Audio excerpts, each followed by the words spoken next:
찬송가 77장 찬송하신 후에 예배 시작하도록 합니다.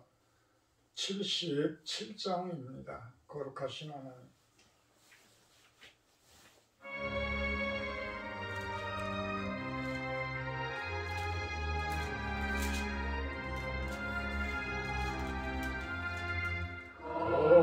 거룩하신 하나님, 전능하신 아버지, 우주 만물 창조하신 살아계신 하나님, 아름다운 세상에 우리 살게 하시니 거룩하신 하나님께 경배 찬양합니다.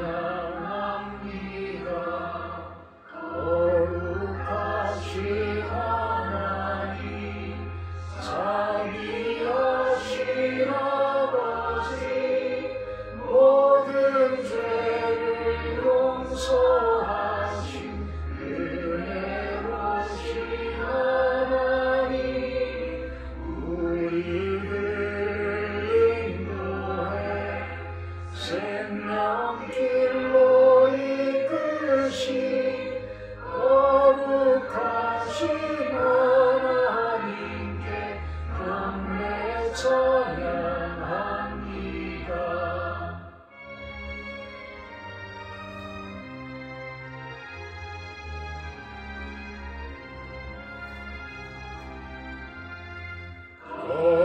거룩하신 하나님, 영원하신 아버지, 영생하는 말씀으로 보여주신 하나님, 이 세상을 진리로 이끄시는 하나님, 거룩하신 하나님께 감사 찬양합니다.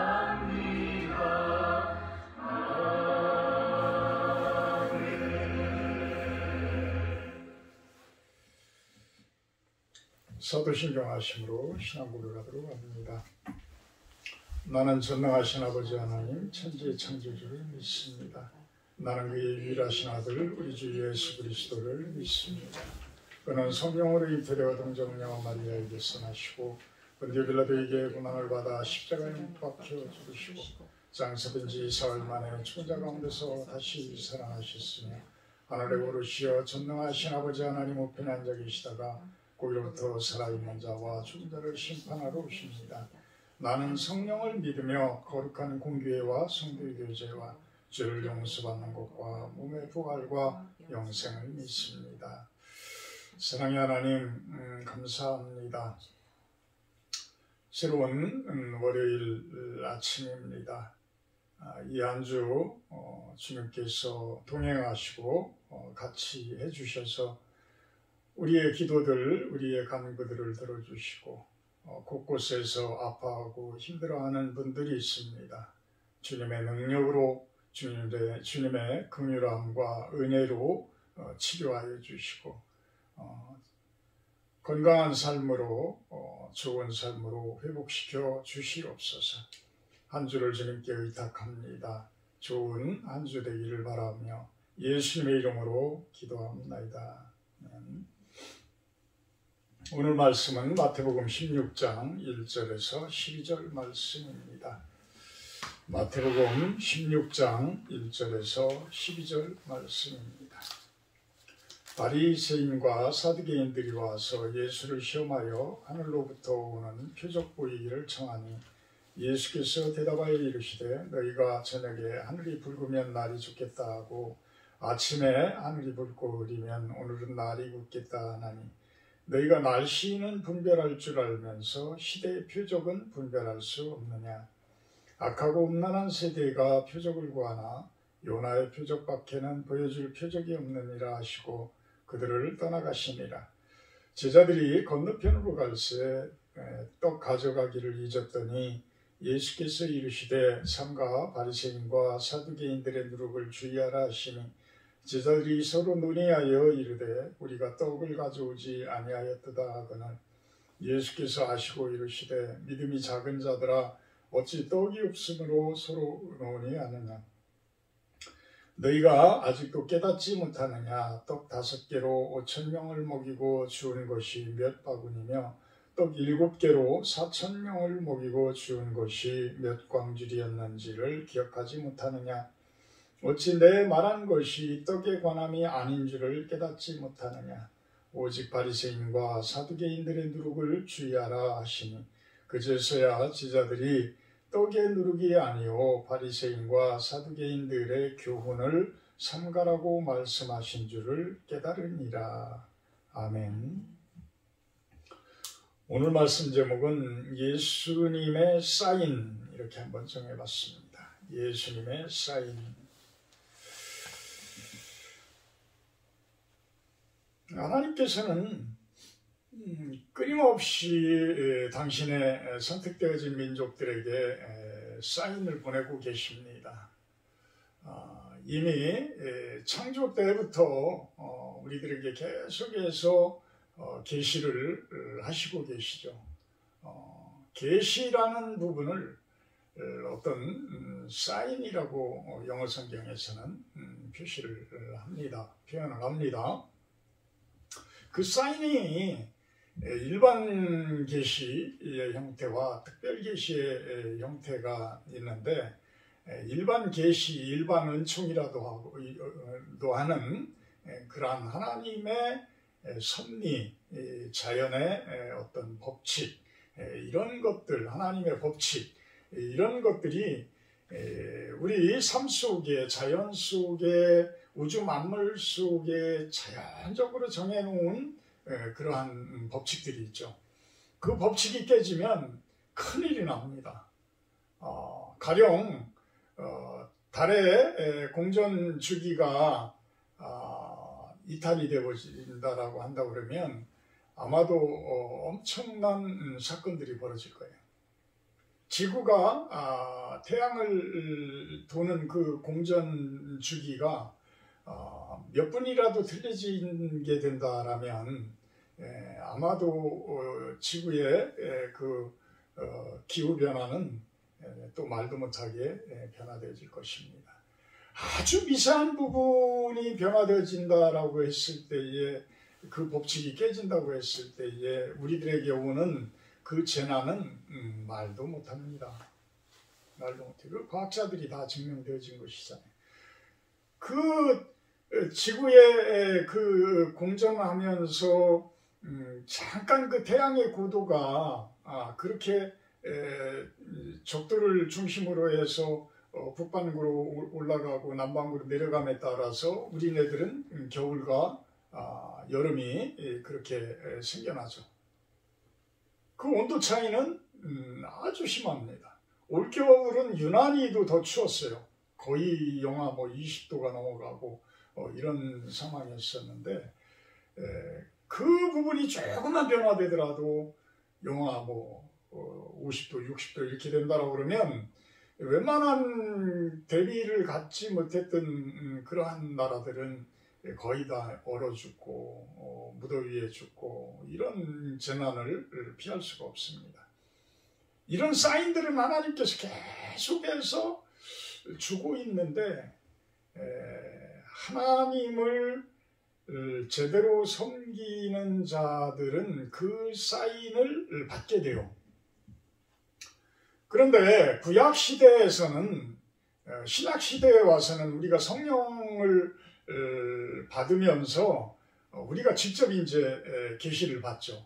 그러면 이제 개인별로 받아지는 특별한 계시는 우리는 그거를 일반 계시라고 하지를 않고 특별 계시라고 이야기를 합니다. 그런데 구약 시대에서는 성령께서 계시기는 계셨지만 우리 사람들에게 이렇게 직접 주어지는 경우가 거의 없었어요. 그래서 선지자들을 통해서 하나님의 사인을 백성들에게 이렇게 알려줍니다. 그런데 그 사인이 언제 끝이 났냐면, 그 특별 계시가 언제 끝이 났냐면 말라기 선지자를 마지막으로 해서 예수님이 오실 때까지 거의 한 430년 정도가 하나님의 계시가 없었던 때예요. 하나님의 계시가.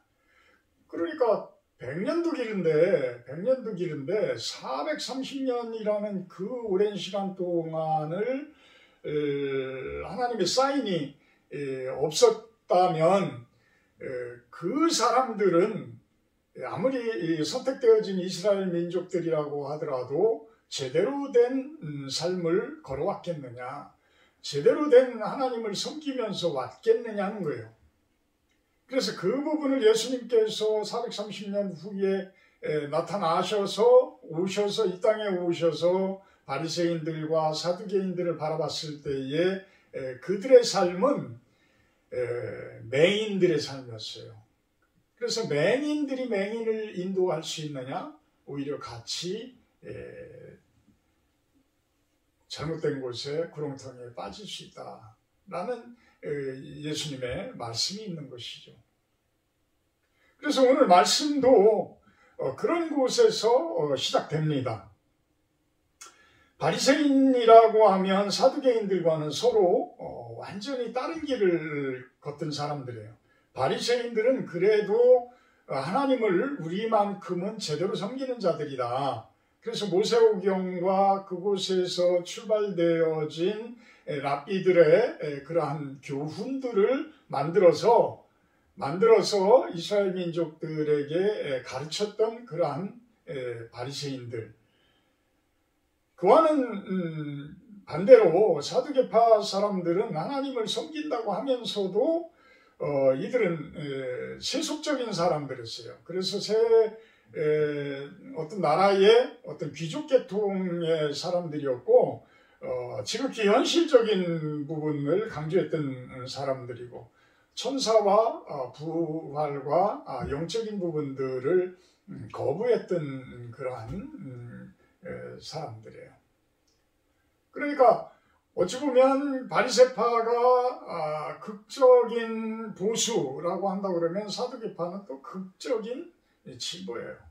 그래서 이 극단을 치닫는 모습들은 하나님께 좀 잘못되어지는 경우들이 있음을 봅니다. 너무 극으로 가고 너무 극으로 가는 것은 너무 극좌, 극우, 그거는 하나님의 섭리를 벗어날 경우가 좀 많습니다. 이들이 와서 예수를 시험하여 하늘로부터 오는 표적 보이기를 청하니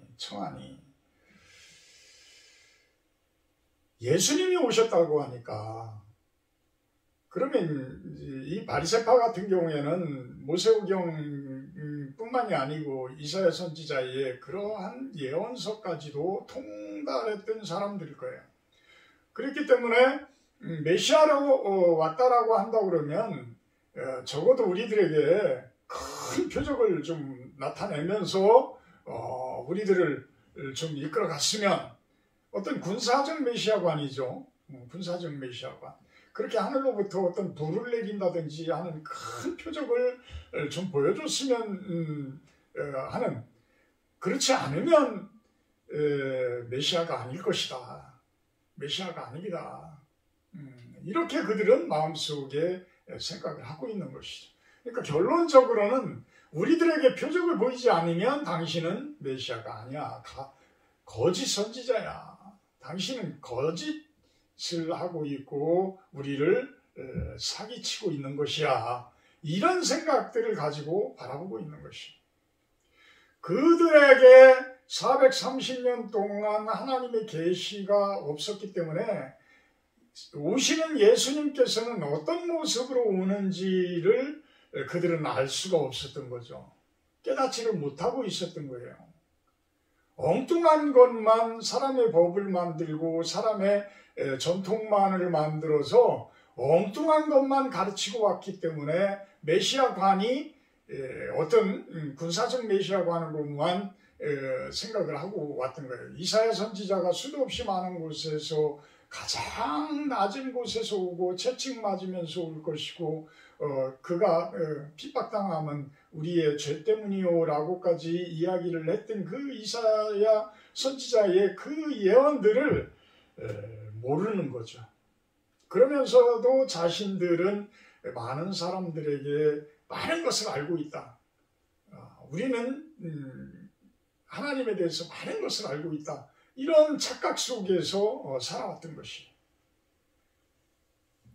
그래서 예수님께서는 대답하여 이르되 너희가 하늘의 일기 구분은 저녁에 하늘이 붉으면 그 다음날 날이 좋고 아침에 하늘이 붉으면 날이 굳겠다라는 그런 것은 구별할 줄 알면서 시대의 표적은 분별할 수 없느냐, 메시아가 오는 것에 대해서는 분별할 수 없더냐, 이렇게 질책을 하는 거예요. 우리들도 참 이런 부분에서 깨어 있어야 됩니다. 깨어 있어요. 저도 성격이 긍정적인 부분보다는 좀 부정적인 부분이 좀 강한 것 같아요. 그래서 매사를 좀 이렇게 순탄하게 이렇게 받아들이는 부분보다는 그거를 좀 이렇게 부정적으로 바라보면서 그 부분에 대해서 좀 순탄하게 이렇게 나가려고 하는 부분이 많이 부족함을 봅니다. 어쨌거나 예수님이 나타났을 때의 그분의 그 치료하심, 사역들, 귀신을 쫓아내고 많은 부족한 자들을 바로 세우고 병든 자들을 치료하고 이런 부분이 쉽지 않은 모습이잖아요. 쉽지 않은 모습이에요. 그런데 그렇게 가장 낮은 곳에서 치료하시는 그 예수님을 바라봤을 때에 그 작은 곳에서 하나님의 그 뜻을 발견하고 하나님의 사인을 발견하는 그 모습이어야 했을 텐데 우리들은 그거를 못 찾는 경우가 많은 것이죠.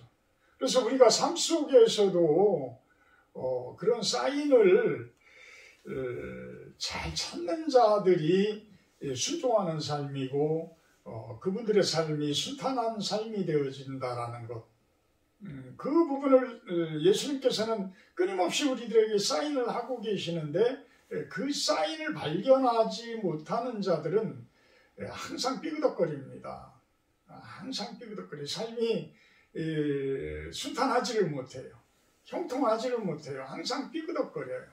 항상 잡음이 생겨납니다. 주변 사람들과 부딪히고 가정에서 부딪히고 이런 모습이 되어집니다. 그래서 순종한다는 것은 어찌 보면 그 예수님의 그 사인을 잘 발견하는 자들이에요. 잘 발견하는 자. 내가 마음문을 열지를 않으면, 내가 순종하지를 않으면 예수님의 사인은 내 마음에 들어오지를 못해요. 내 눈으로, 영적인 눈으로 바라봐야지만 그것이 알아챌 수가 있는데 아무리 예수님께서는 끊임없이 사인을 보내고 있는데 우리는 그 사인을 발견을 못하는 거예요. 엉뚱한 일을 하는 거예요. 타자가 감독의 사인을 잘 캐치를 해가지고 그 사인 가지고서 딱 쳤을 때에 홈런도 치고 안타도 치고 도루도 하고 이런데 그 사인을 안 쳐다보고 있다면 감독이 무슨 필요가 있겠어요. 어찌 보면 이 세상 가운데에서 제일 잘 살도록 제일 축복받는 삶을 살도록 사인을 주고 계시는 분이 예수님인데 우리는 그 사인을 못 받고 있다는 거예요. 못 받고 있다. 그러면서 4절에 그 이야기를 합니다. 악하고 음란한 세대가 표적을 구하나 요나의 표적밖에는 보여줄 표적이 없느니라. 마태복음 15장 8절에서 9절 보면 그 이야기를 하잖아요. 이사야 선지자의 애통해하는 그 모습. 이 백성이 입술로는 나를 공경하되 마음은 내게서 멀도다. 사람의 계명으로 교훈을 삼아 가르치니 나를 헛되이 경배하는도다. 결국은 하나님의 사인을 깊숙이 받아들여서 그 하나님의 뜻을 가르치는 것이 아니라 하나님의 사인은 받지도 않고 자신들의 욕심과 자신들의 어떤 그 권력들, 힘들, 그 위치만을 연연해서 사람들을 통제해 나가는 수단으로 만든 계명들. 그 입술로는 하나님을 공경하는 척하면서 마음은 멀어져 있는 상태.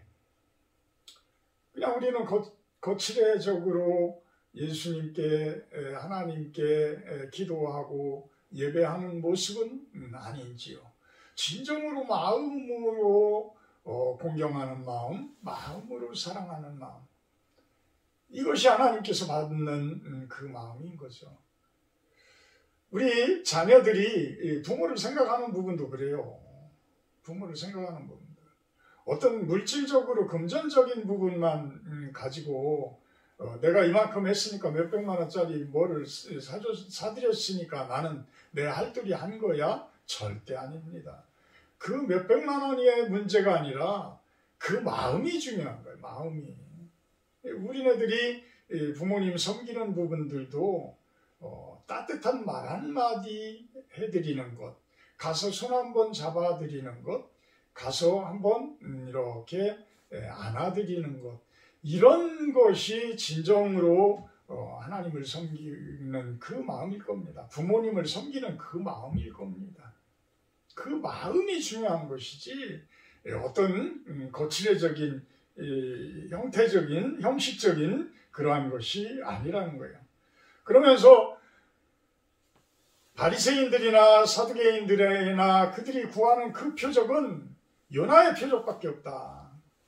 내가 결국은 물고기 뱃속으로 들어갈 것이요 3일 만에 물고기 뱃속에서 다시 나오는 그 표적.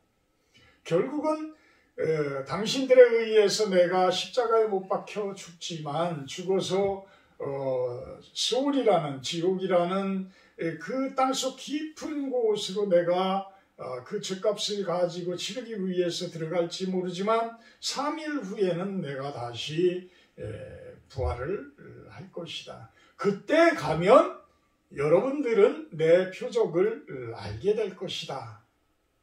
그런데 그 표적이 있고 났어도 그들이 믿었나요? 믿지 않았어요. 그들은. 마태복음 28장 11절에서 15절을 보게 되면 그 경비병들을 매수를 해서 돈으로 매수를 해서 제자들이 훔쳐갔다고 해라. 그 시체를 훔쳐갔다고 해라 라고 제사장들과 장로들이 그런 모략을 또한 꾸밉니다. 모사를 꾸며요.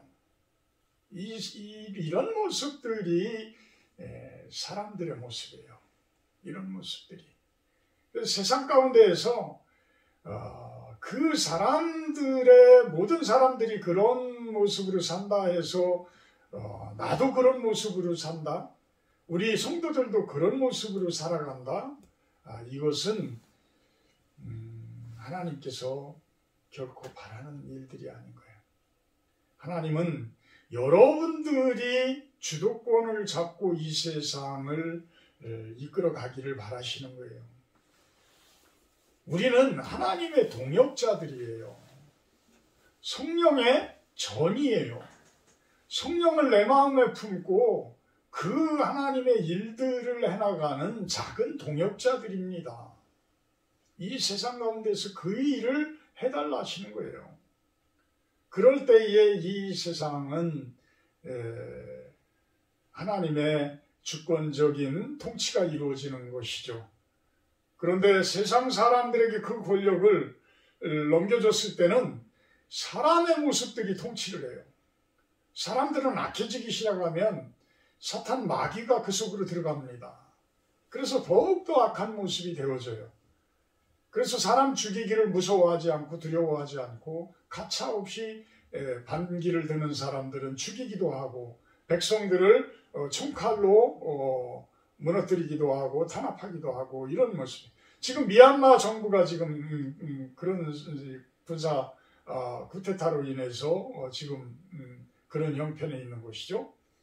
뭐 불과 몇십 년 전, 30년 전, 30몇 년 전, 40년 전 우리들이 대학 다닐 때에 그때의 80년 5월의 항쟁의 모습들, 79년 겨울에 12.12의 그 모습들, 이것이 바로 군부의 모습들이에요. 사람들의 통치의 모습들이에요.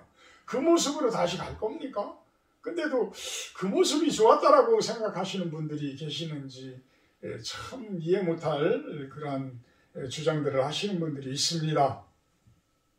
제자들이 건너편으로 갈새 떡 가져가기를 잊었더니 6절에서는 예수님께서 바리새인과 사두개인들의 누룩을 주의하라. 그러니까 제자들은 논의하기를 우리가 떡을 가져오지 아니하여서 저 누룩을 이야기하시나 보다. 우리가 왜 떡을 못 가져왔지? 이런 생각을 갖는. 예수님께서는 어떤 영적인 부분을 가지고 이야기를 하고 있는데 마음적인 부분을 이야기를 하고 있는데 바리새인과 사두개인들의 그 교훈이라고 그러면 좋은 뜻이죠. 어떤 사람들의 주장, 이데올로기 이런 것을 조심하라라는 뜻으로 이야기를 했는데 그들의 계명은 그들의 가르침은 잘못된 것이기 때문에 하나님의 뜻과는 다른 모습이기 때문에 다른 부분이기 때문에 조심해라 라고 이야기했는데 제자들은 현실적인 부분만 자꾸 쳐다보는 거예요. 먹고 사는 것만, 떡을 자꾸만 생각을 하는 거예요. 그러니까 예수님께서는 그 부분을 아직도 깨닫지 못하느냐라고 이야기를 하는 거예요. 이렇게 바리새인과 사두개인들의 왜곡되어진 가르침, 어떤 거짓 선지자들 모습처럼 가르치는 그 모습들, 이런 부분들은 아주 큰 문제를 일으켜요. 우리 이단들이 어떤 부분들인지 이번에 코로나19를 통해서 신천지의 아주 실상이 드러나잖아요. 결국은 위에 몇 사람들이 잘 살고자 하는 그 모습으로 밑에 많은 사람들이 재산을 바치게 하고 그들을 겁박하고 그들을 협박해가지고 그들의 이권들을 차지하고 하는 모습들을 봅니다. 그래서 이 거짓 선지자들의 예언을 참 심각하게 받아들여야 돼요.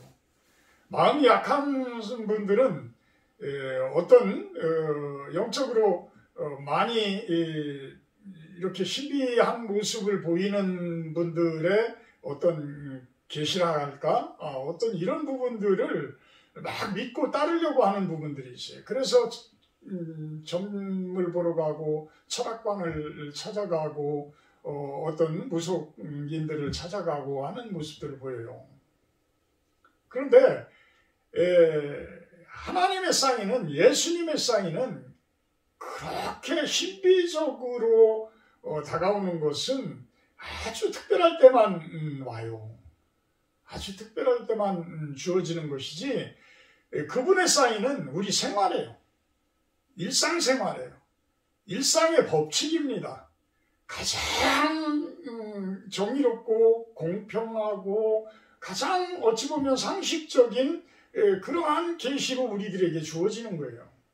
그런데 우리들은 그런 부분들을 너무 신비한 쪽으로 받아들이려고 하고 이러다 보니까 사기를 당하고 또한 사기를 치고 하는 모습들을 봅니다. 그런 부분들을 우리가 조심해야 된다. 그러한 누룩들이 우리 안에 들어오게 되면 그것이 부풀어지면 어떻게 돼요? 내 전체가 감염되어지는 거예요. 코로나19 바이러스가 내 안에 들어와서 내 몸을 다 지배를 하듯이 그러한 모습이 되어지는 거예요. 그 부분을 누룩이라고 표현을 지금 예수님께서는 하고 계시는 겁니다. 그런데 제자들은 계속해서 어떤 먹고 사는 것 이런 쪽으로만 자꾸만 생각들을 하는 거예요. 그래서 11절에 그 이야기를 합니다. 바리새인과 사두개인들을 누룩을 주의하라 하시니 그제서야 제자들이 떡의 누룩이 아니요 바리새인과 사두개인들의 교훈을 삼가라고 하신 줄을 깨달으니라. 어떤 성령 대신에 잘못되어진 그러한 주장들, 어떤 교훈이라고 지금 표시를 하지만 가르침, 잘못되어진 가르침들을 받아들이기 시작을 하면 진리요, 지혜요, 원리요, 법칙인 자연의 법칙이고 천지창조의 법칙인 하나님의 말씀이 들어갈 구석이 없어집니다. 들어갈 구석이 없어져요. 그래서 하나님을 제대로 섬긴다고 하면서도 오히려 그렇지 못한 아주 좋은 신앙을 가지고 있는 것 같고 기도하면은 많은 계시들을 하나님의 음성을 듣는다고 하시는 분들의 삶들을 보게 되면 순탄치 못하는 모습들을 보면 그것은 우리가 다시 한번 깊이 생각을 해봐야 되는 겁니다. 하나님의 그 계시, 예수님의 그 사인은 우리가 잘 살도록 하는 거예요. 우리 안에 평강이 있게 해주시는 거예요. 물론 우리 안에 있는 악한 세력들을 몰아낼 때는 많은 트러블이 있겠죠. 많은 트러블이 있겠죠.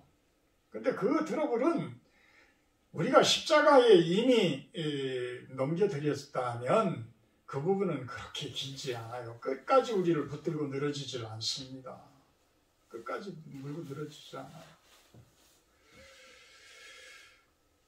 우리는 예수님께서 지속적으로 우리들에게 사인을 합니다. 어떤 사인을 해요? 거룩하라고. 거룩하라고. 고린도전서 3장 16절에서 17절 보고 예배 마치도록 합니다. 너희는 너희가 하나님의 성전인 것과 하나님의 성령이 너희 안에 계시는 것을 알지 못하느냐. 누구든지 하나님의 성전을 더럽히면 하나님이 그 사람을 멸하시리라. 하나님의 성전은 거룩하니 너희도 그러하니라. 이 고린도전서 3장 16절에서 17절 말씀을 여러분들이 한번 깊숙이 묵상을 해주시기 바랍니다. 우리는 하나님의 성전이라고 합니다. 성령이 내 안에 계실 그러한 몸이라고 합니다. 우리의 마음과 우리의 육신을 건강하게 거룩하게 해야 한다고 이야기를 합니다. 그곳은 나쁜 것으로 채우고 나쁜 교훈들로 채우는 것이 아니라 성령으로 채우는 곳이라고 말씀을 하십니다. 여러분들도 성령으로 가득 채워서 예수님의 사인을 잘 받아서 오늘 하루도 좋은 삶, 하나님 보시기에 기쁠 영광이 되어지는 그러한 모습은 아닐지 모르지만 기쁨이 되어지는 그러한 하루의 삶 되시기를 축복하고 축원합니다. 사랑의 하나님 감사합니다. 우리의 고집이 세워지고 우리의 주장들이 강해질 때는 예수님의 사인을 제대로 받지를 못합니다. 우리를 비우고 우리를 거룩하게 하고 정결하게 할 때에 예수님의 사인은 우리들 마음속 깊이 들어옴을 봅니다.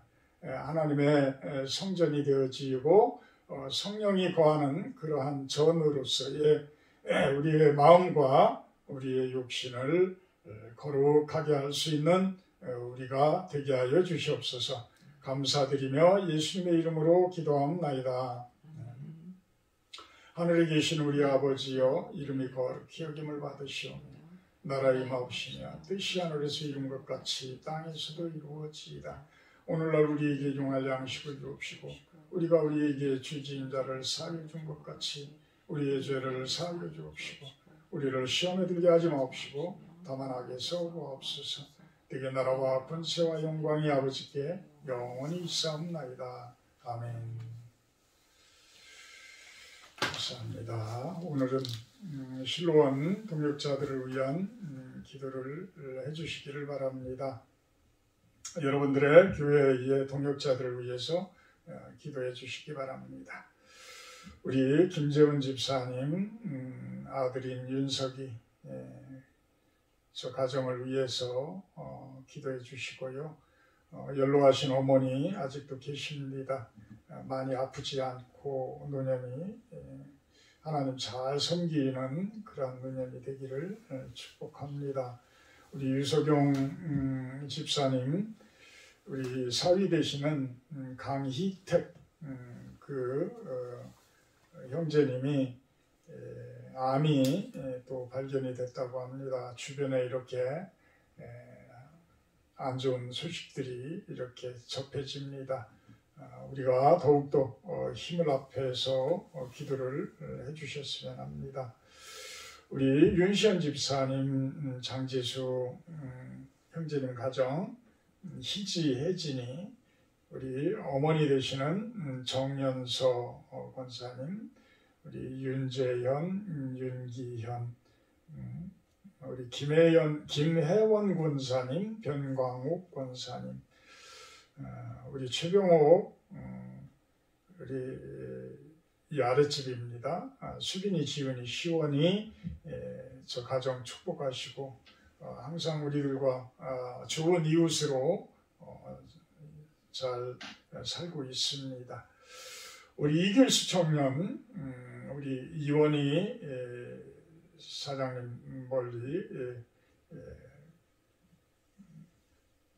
저 위에 어디죠? 고양시 계십니다. 가끔 한 번씩 예배 참석해 주시지만 그래도 가까이 계신 분입니다. 김진용 신하나 권사님, 우리 우영희 청년, 김영남 권사님, 이공양 집사님 가정, 근수미 그 가정 또한 축복합니다. 우리 오윤진, 정재수 가정, 하영, 진영이, 우리 하영이는 얼마 전에 새 가정을 꾸몄습니다. 축복해 주시고요. 우리 안사돈 신정혜 집사님 3월 2일 날 난소암 수술을 앞두고 있습니다. 기도 좀 부탁합니다. 또한 한명숙 이삭이 2세 그 권사님 가정 위해서 기도해 주시기를 바랍니다. 기도의 시간입니다.